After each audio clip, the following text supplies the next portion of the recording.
Hey, it's Melissa from Kiwibanana, and today I'm going to do the good old mukbang style of video. Now, I want to say this is not my first mukbang. My first one actually was over a year ago, and that was probably well before many other people were doing it, although I'd come across one or two other YouTubers that vegan YouTubers that had done the mukbang style videos, and at the moment there appears to be quite a lot of people doing that. So this is lunch for me, and has bananas, apples, persimmon, dates. It's got a little bit of kale blended with some berries, and then I've just topped it off with some carrot powder on the top. So I'm just going to sit here and eat my lunch. And I guess that's the greatest thing about the mukbang, is if you're a content creator, you can create content and eat food at the same time. So yes, I'm in a dressing gown, and that's just simply because I'm basically catching up on some study. I've got a 5,000 word essay I've got to finish today. Already been for my run, had my shower, and I'm not planning on leaving the house. I'm just going to get stuck down with this stuff. However, I don't really plan on, hopefully I do finish it. Anyway, so I'm not leaving the house. I'm just like, what's the point? Why do I need to get changed from my dressing gown? So I'm hoping there's no kale that's going to show up in my teeth. That's the worst thing about eating dark greens, is they do tend to get stuck in your teeth, and then you're like, hey guys, here's a game. You just got like green shit all through your teeth. Oh well, it's worth it. They're pretty nutritious, so, you know. Scott's gone to watch the NBA Finals.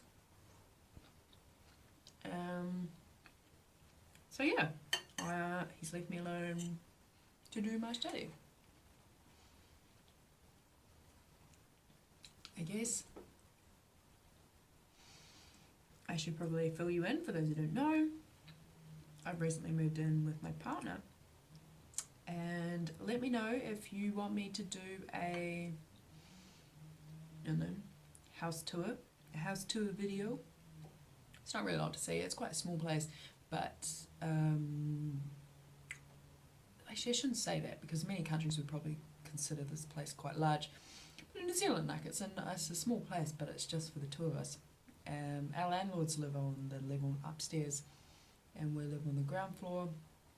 It's just basically like a 2-story house, right on the edges of my city. You can't see from here, but past all the trees and that, out the front of the house, there's paddocks and paddocks of cows. Such beautiful creatures. Quite often blow them kisses and wave to them when I go for a run in the morning. And then I get a little bit upset, because then I'm like, oh yeah, this is where everyone's beef comes from. But we won't go into that tangent.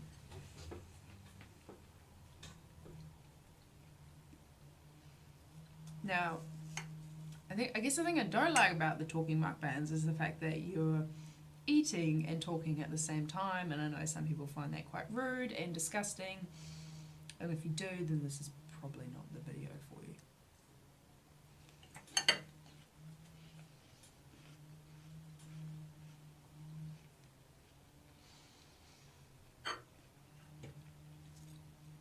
I do feel like the mukbangs are better when there's possibly two people in the camera, because when you can pause to chew,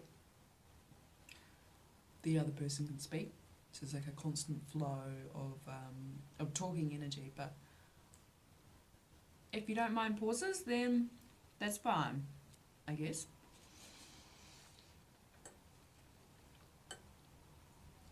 I'm coming up pretty much, most probably happened, I don't really keep an exact date, but I'm coming up 2 years of being sober from alcohol.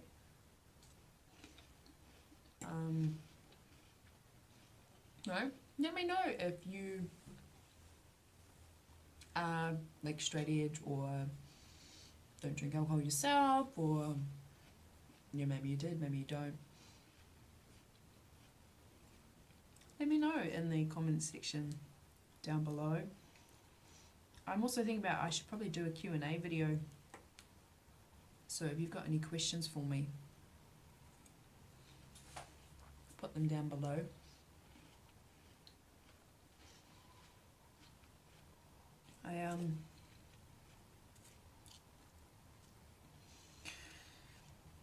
I guess the downside of these mukbangs is that there's a possibility that I'm going to talk about something that maybe I shouldn't.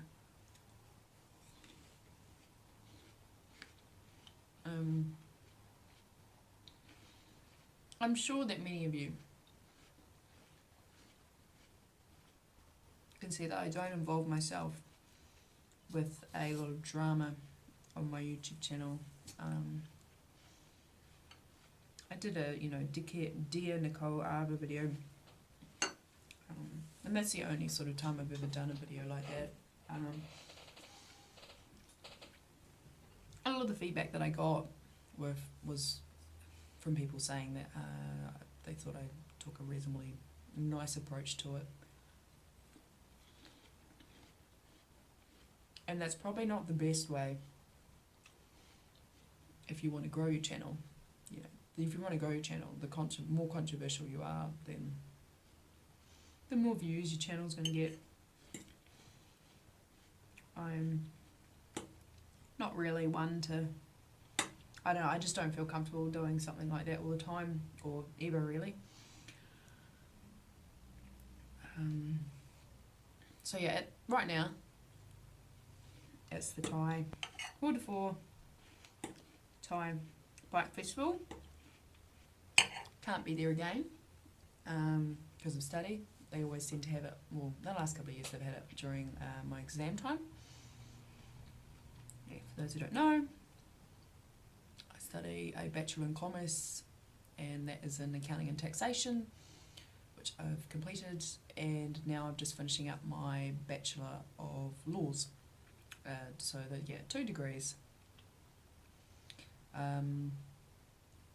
I work 2 jobs, and I am a president of pretty much the vegan club at my campus, and then I do, I volunteer and help out with sort of like protests and stuff when I can, and demonstrations, and with animal organisations.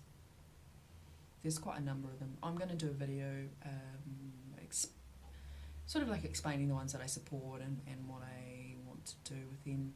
I am personally conflicted about, quite often, when you're online and you're doing things like this, sometimes you can't.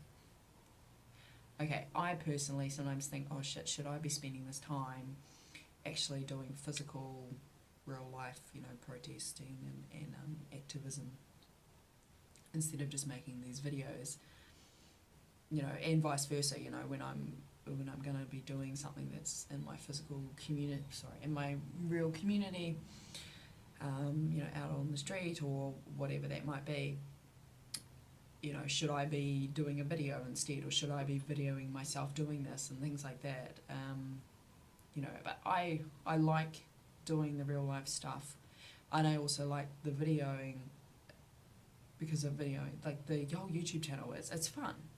It's fun, and I don't always talk about veganism, I guess, on my channel.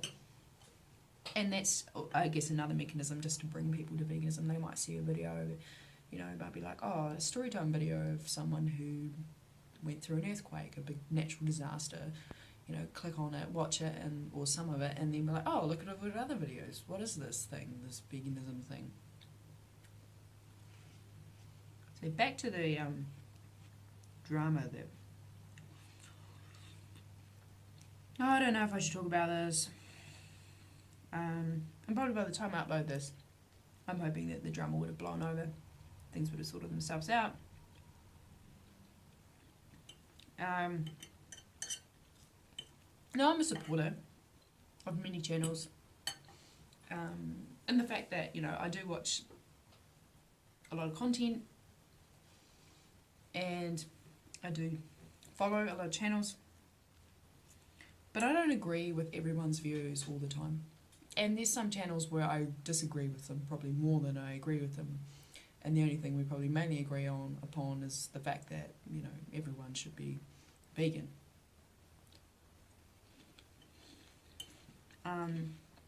But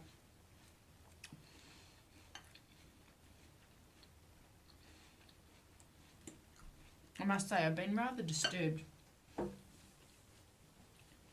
And I've been following, you know, I've been following durianrider for a long time. Not a long time, but, you know, over 2 years. On, you know, I've been probably, the first time I probably watched a video of his was probably like over 2 years ago, or just around about this time 2 years ago. And I've been following, you know, durianrider Harley, should I say. Harley's his real name that I'm aware of. And Isel Mazad is his real name, but his channel name is à-bas-le-ciel. And I've probably been following his channel for probably about 18 months. And, you know, I don't agree with both of what they say all the time. And I feel like they both, you know, they're both vegan YouTubers, but they generally talk about different things. And I feel like that's important, that, you know, the content they're creating is still important, with the exception of probably some of the content that they create. But yeah, I'm quite disturbed by this recent drama with those two. Probably don't need to fill you in on it, but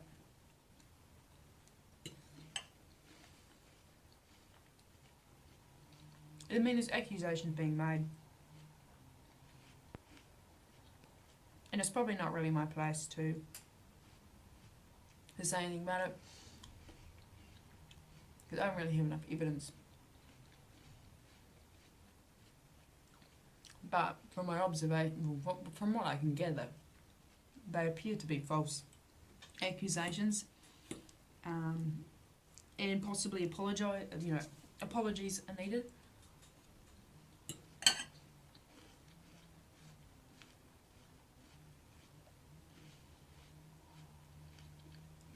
And I think that's what's disturbing even more, is that another really kind vegan YouTuber has been bashed out, not in a physical sense, and I hope that doesn't happen, for speaking up about it. And from what I can gather, this young man that spoke out is a quite a well liked, quite a nice, sort of compassionate person, and who does actually do quite a lot here in New Zealand, in their city. And yeah, it's just been really kind of sad to see that happen.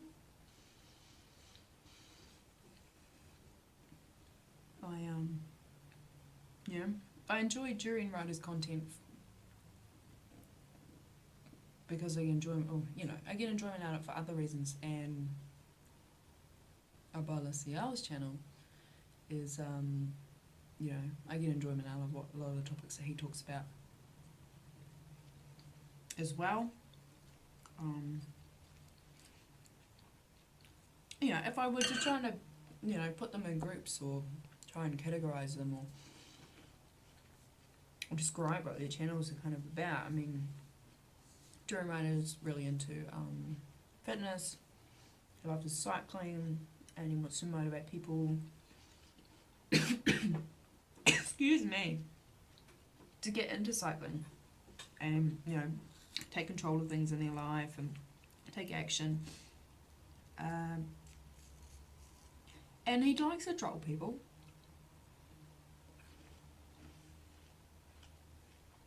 And he likes to create controversy because he feels that, you know, it can solve problems. But he doesn't like any. I shouldn't say that. It seems like he dislikes a lot of people who don't agree with him all the time, pretty much 100% of the time. And he's probably not like that in real life. I mean, I've got friends who are friends with him, and you know, they say they're very different people. Durianrider freely, you know, very different online to what they are in real life.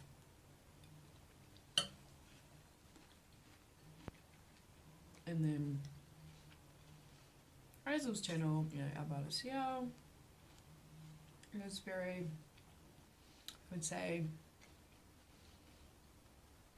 some of the arguments he put forward probably aren't always, doesn't always back up veganism 100%. And, you know, sometimes he's bashing, not bashing, but he's, he probably likes to use the word, critiquing other people. Not just any other people. Vegans? And I can get where people are coming from, like we need to stop bashing each other and we should be focusing our energies on people who are not vegan. But I guess then comes the argument of, well, should we be, you know, we should still be critiquing people who identify as vegans and animal rights activists, etc., so that we can, you know, look better, shall I say, to the non-vegans. So yeah, so I guess that's probably the main two arguments in regards to, you know, people bashing, vegans bashing other vegans. When I say vegans, I don't mean as in like a physical punching, more like a verbal critiquing of each other online. But yeah, à-bas-le-ciel, I would probably say he's an intellectual. He's a rather educated man. That doesn't make you a good or a bad person, whether you're educated or you're not educated, you know, both ways.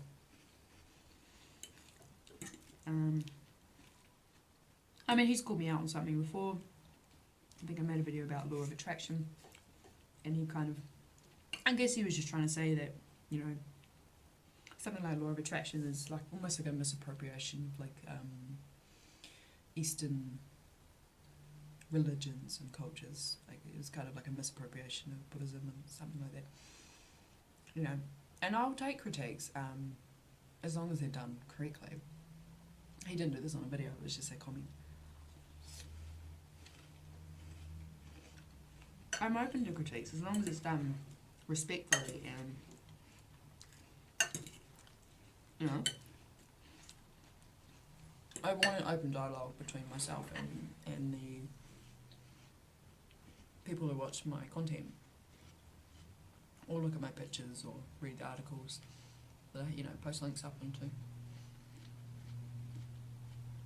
I think that's very important because, you know, you've got things to learn from me and I've got things to learn from you, and that can't really be a bad thing, can it? As long as they're not bad habits, you know.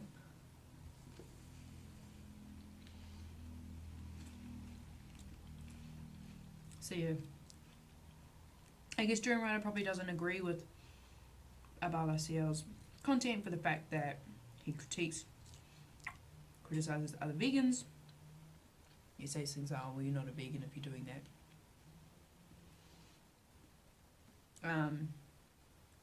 But, I mean, Durianrider critiques and criticises other vegans himself anyway. And I guess à-bas-le-ciel's kind of like, you need to stop promoting this veganism as being like this lifestyle where you just cycle around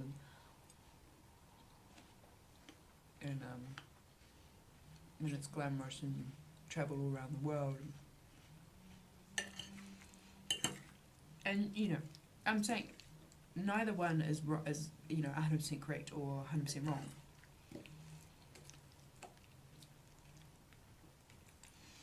Maybe this is just this annoying thing that I've developed throughout my law degree of being a constant fence sitter in order to argue for or against a case to, you know, in a test, in an assignment, an exam. But I'm not always a fence sitter. There's definitely places where I draw the line and say no or yes.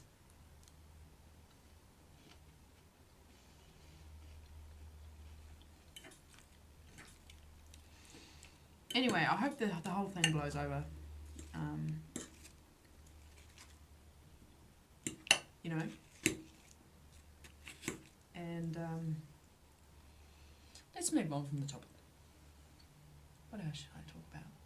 The thing is, there's just so many things to talk about. I'm just never really sure which one I should dive into.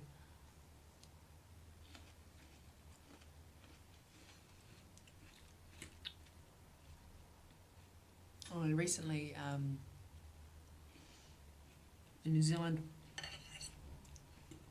we got a petition started to ban the rodeo. If anyone sort of knows anything about New Zealand culture, we don't have a culture of sort of cowboyish. I'm not saying cowboyish, you know, as in bad. It's like a bad terminology. I'm just saying like we don't really have that sort of culture here. You know, we're not. You know, we're not from. I mean, yeah, some of us might have Spanish descent, but we weren't really colonized by the Spanish people, or like American people that were into cavalry riding. Any of that sort of or like in those sort of like Mexican those sort of countries that you would think of when you first think of rodeo and the things that they do at the rodeo. No, we weren't really colonized by those sort of people. So you know, it appears at first it'd be easy to get rid of this activity, this sport, this animal sport. Which I've just done a class in sport and law, and I still think there's a big difference between animal law and human law, and the biggest difference is consent, of course. But so yeah, we're gonna be reasonably easy. We got when I say we, I mean as in the vegan community, the animal rights community of New Zealand. You know, we got 63,000 people to sign a petition. It might not seem like a lot, but you know, 63,000 people in a country of 4 million people, it's still something. It's a bit of a dent, you know what I mean? But government's pretty much passed it off as not being worth anything. Apparently it's been part of our culture substantially for the last 40 years. That's news to my ears.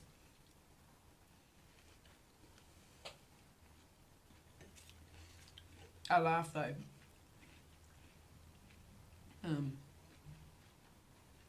Hannah Chloe actually picked up on this too. It's another vegan YouTuber. There was a comment made, MPI, which is the Ministry of Primary Industries, they're the ones that tend to be, they look after things like animal agriculture, fishing, things like the rodeo.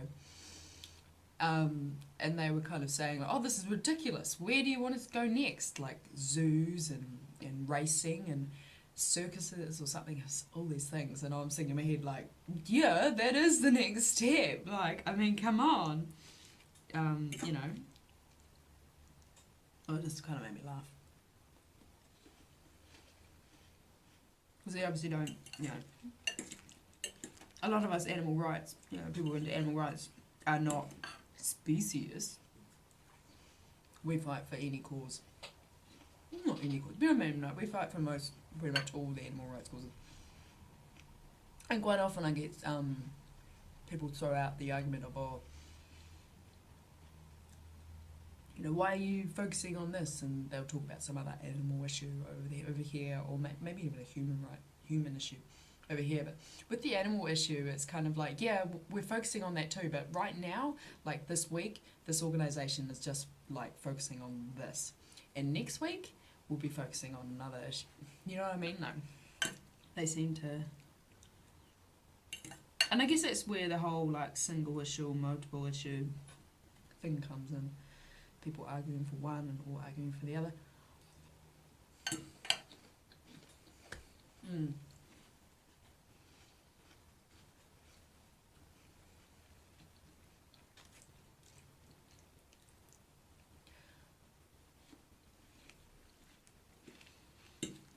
So yeah. Let me know if they've banned the rodeo in your country. It'd be great to know how many other countries have banned it. And which countries too, because rodeo is like a small, minute part of like the farming community in New Zealand. And like the farming community in New Zealand's not even all of New Zealand. You know what I mean? There's so many people that live in an urban surrounding now in our country.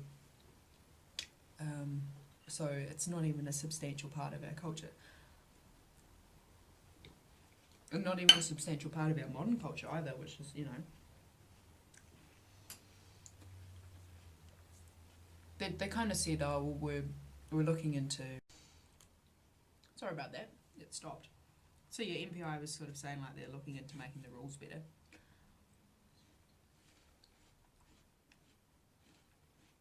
And so we don't need to ban it.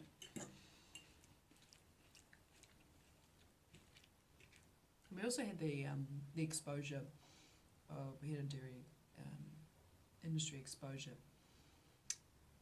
at the end of last year. Caused a huge uproar. Had a few vegetarians go vegan, which is great.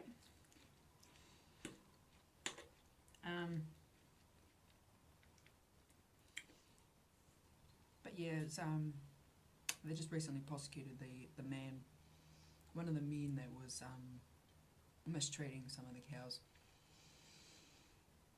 I think it was once they got to the slaughterhouse, and yeah, so everyone was they were kind of happy with that, I guess,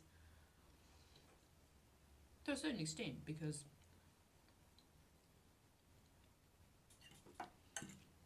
yeah, I'm not saying that people that do these jobs are bad people. But from my experience of working in some industries, it doesn't take much to rout these people up and get them angry and just start abusing animals. I've done a video on it before, and maybe I won't do another video again. You know, I've worked in dairy farms, and you know, I've even worked in slaughterhouses. I'm not joking. I mean, I'm guilty of it now, like I feel bad, but it also helps me with the fact that when I'm debating with someone online in regards to some of these things, and they say, oh no, that only happens once, or no, that doesn't happen in New Zealand, I can turn around and be like, yeah. So unless you've worked in those industries, your argument hasn't really got much to back itself up on. And that's the thing, like, I mean, I would love to challenge every single person to, you know, to work in a slaughterhouse for a week. And not just in the boning room, that's near the end of the process.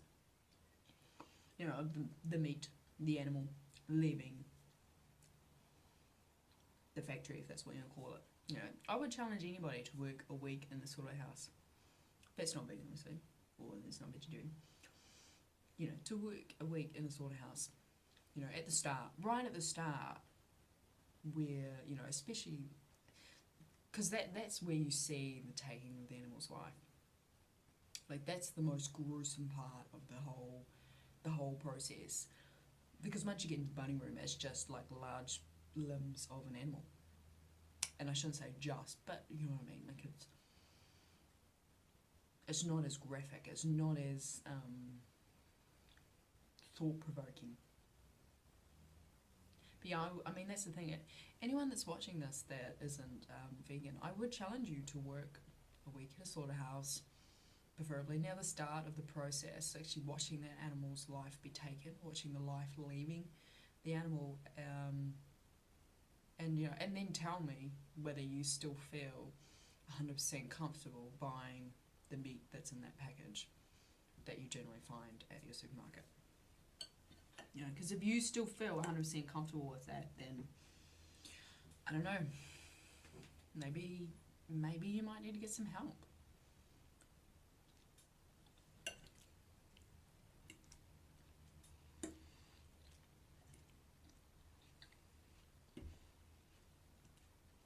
You know, there's nothing primal about standing there watching a lot of animals being killed one after the other.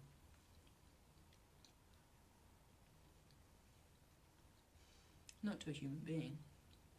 If you're a lion, Jesus, you don't even need any tools. You can just kill the animal yourself. You don't need any sort of technology. You got the claws, you got the teeth, you got the digestive system to eat it raw. Now that's a true carnivore.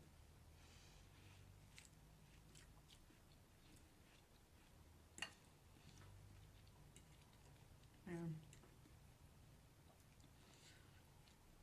Yeah, and there's a few other people in the vegan community that have worked in slaughterhouses.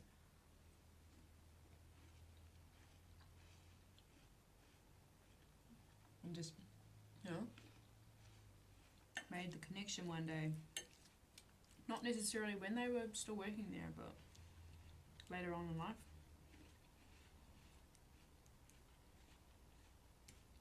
Sometimes you're just in a really messed up place and you don't see the wrong things in what you're doing. And I guess that's just where I was.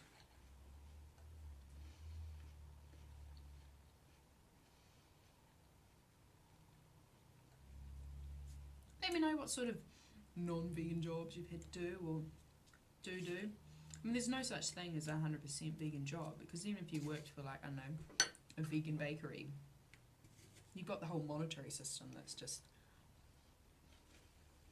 based on non-vegan things, you know what I mean? Like, we live in an imperfect world, but because we live in an imperfect world, it's still not an excuse to not try to do things as best as we can.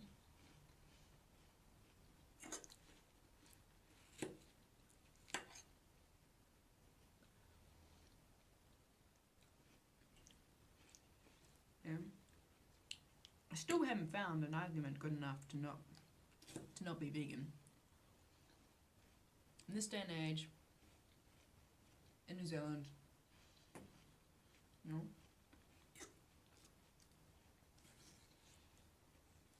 you know, it's poor man's food. It's easy,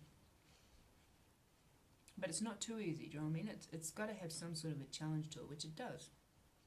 I don't think I would have gone vegan if it was like really easy. I like something to have some element of a challenge to it. And I guess I just took it up to the next level, the fact that I like to eat a lot of fruit. You know.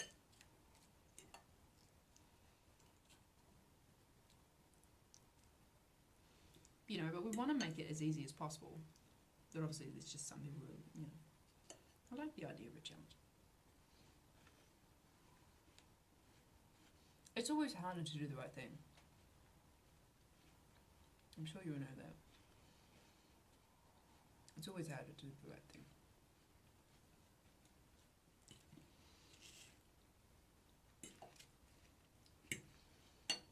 This is going on for ages. Sorry, guys. I guess that's the whole thing of the mukbang, though. When you're talking and eating, it takes a whole lot longer to eat. And the talking takes longer.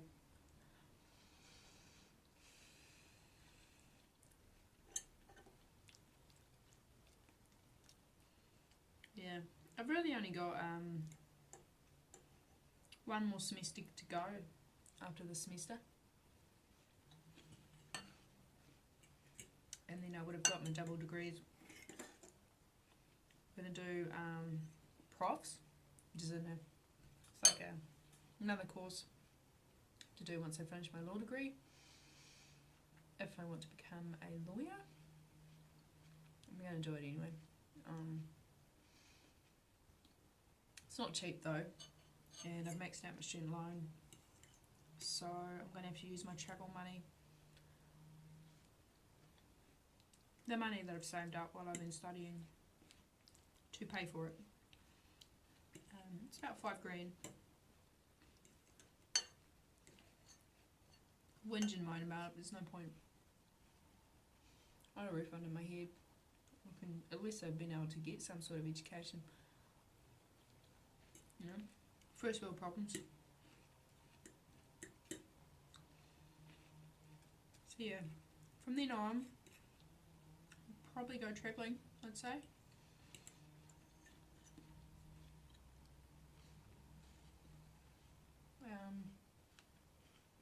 Longer term, possibly looking to settle in Australia.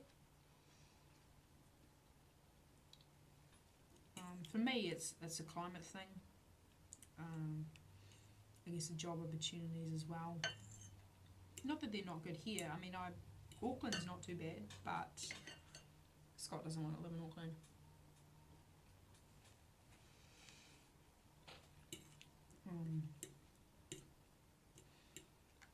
But yeah, and also, to be honest, I like the idea of being able to source more of my food locally. And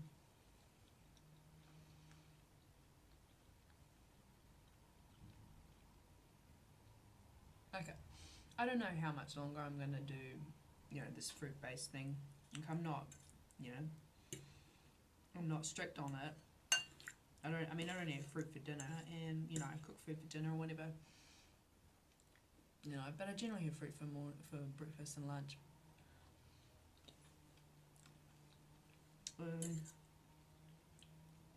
Like, I know I'm already doing quite a bit, not eating animal products. But if I can source a whole lot of tropical fruit from my backyard or within 10-kilometre radius,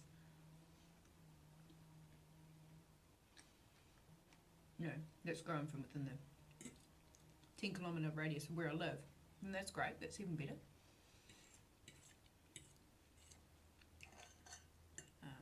Because in New Zealand you can't really get a lot of fruit that's locally sourced all throughout the year. And I know you probably can't in Australia all throughout the year unless you live right at the top. But at least you'd be able to get most of it. And then here, I got a box of apples yesterday, 18 kilos for, got it down $45. Really yummy eating apples. I'm a local grower, and it's June while I'm recording this. You wouldn't be able to get that later in the year in August unless I've been able to store them. You can store apples up for like a year or something. As opposed to, I've got a friend of mine who does it. She has like everything on her farm. She just has so many things.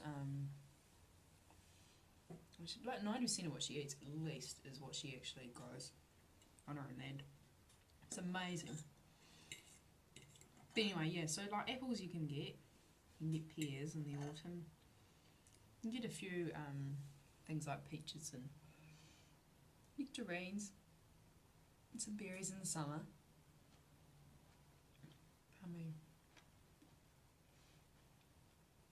But yeah, in the winter, unless you've been able to store your apples, there's not really many other fruits that you can get that are grown locally.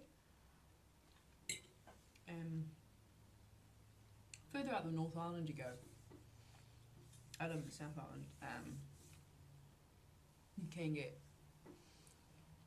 a bit more of a range.